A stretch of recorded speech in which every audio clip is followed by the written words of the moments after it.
They're on me. They're on me. October 25th, 2019, Call of Duty Modern Warfare drops. I want to start by saying this title definitely had a mixed reception. You either hate it or you love it. Very few in between. Modern Warfare 2019 was revolutionary for the franchise, introducing new mechanics to the game through their shiny new engine.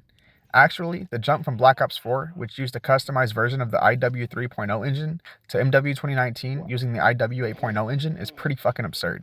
If you were to go back and play your favorite Call of Duty from 10 years ago, you'd find it to be quite the adjustment. And I think we can all agree the new engine changed movement entirely. And that's not all bad. Actually, I think it's quite the opposite. It gives the game a free-flowing feel, especially if movement is used correctly. But with this new engine came a lot more changes. The graphics give a lot more realistic feel. Gunplay was almost something you'd expect from a Battlefield game, with doors getting bashed, mounting, and the list continues. The main thing I believe changed this franchise forever was crossplay. Now, Call of Duty has always been a sweatfest, but there is no denying in the last 5 years we have seen a rampant increase to the intensity of skill-based matchmaking. So what's really at blame here? Crossplay? Devs for not doing anything about it?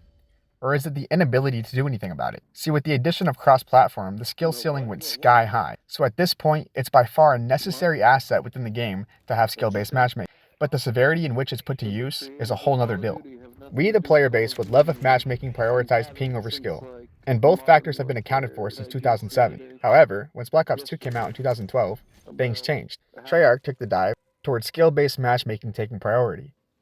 And I can actually show this thread from 11 years ago with players conversing about skill-based as well as ping-based matchmaking. One user describes how in MW3, 4 bars meant a great connection and smooth gameplay, whereas in Black Ops 2, 4 bars really didn't mean much. They concluded it must have been Treyarch, and the tweaks they had made to matchmaking prioritizing skill over connection. 11 years later, here we are. Skill over ping, which means more server latency. Then, crossplay gets enabled, which means players playing on better hardware get a better playing experience, all the while seemingly trying to remove a pay-to-play system. They really made the problem worse. I'm not saying crossplay is all bad, but it definitely doesn't ease any server connection issues. Crossplay brings the game to the majority of platforms, allowing just about anyone to play the game with one another. It brings many players together presently. 11 years ago, we were confined within our own console or PC communities. That is very good news, especially for people who used to play with one another, but went down different paths choosing to play on different devices. It also allows for a larger skill gap, allowing those who put the time in to be exponentially great. Thank you. But the best and most noticeable effect is the ability to find a match at any time of the day. It's simple. More users means more games to be played, and of course, more money for Activision. So it's a win-win-win, right? That depends on how you look at it. It really goes without saying that something like this is almost too good to be true, and the fact that we have a functioning crossplay in the means that which we do is something to be extremely appreciative for. Anything that seems slightly too good to be true probably is in some way. Crossplay is definitely at the core of the cheating issues within this game.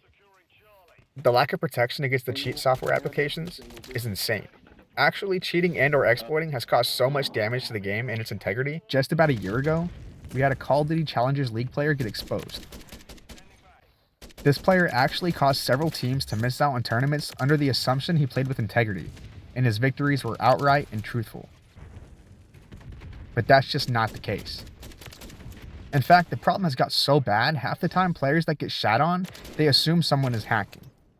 It's hard not to assume that though, when there is little to no barrier preventing the game from being abused. To conclude my crossplay rant, I think it's truly awesome. Do I find it annoying when I come across cheaters? Sure, 100%. But even on console, you have to deal with Cronus users. When I was a kid, I was lucky enough that my parents had 2 game consoles for us to play on.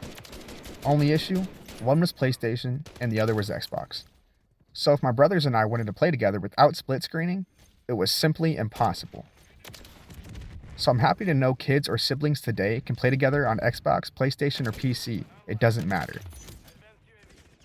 Crossplay is certainly a work in progress for Activision, so I think they deserve some more patience and appreciation, because it really is their biggest dub for the last 10 years. And as far as I'm concerned, I'll deal with some filthy low-life hackers if it means we can all play together. And that's all for this video. I want to thank you guys for watching, and I'll see you in the next one. Hey yo.